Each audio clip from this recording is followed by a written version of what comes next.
Mga lumabas na larawan ng mambabatas na umano'y naghalikan peke. Umaabante sa balitang yan si Abante reporter Mavic Trinidad.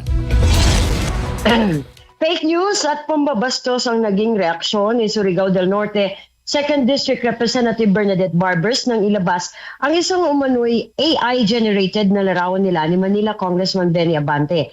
Ang larawan na nag-viral online ay nagpapakitang nakayakap at naghalikan si Barbers at Abante na labis na kinundina ni Congresswoman Barbers.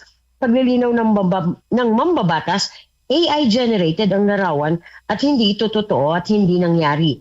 Dahil ang totoo niya ay isang normal na larawan lang kanyang nilabas na nagpapakitang magkatabi sila ni Abante habang kasagsagan ng pagdinig ng impeachment complaint laban kay PBBM.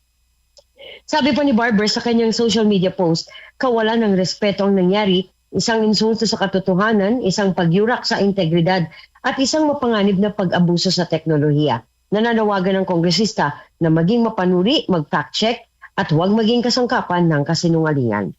Ako si Mavic Trinidad. Abante!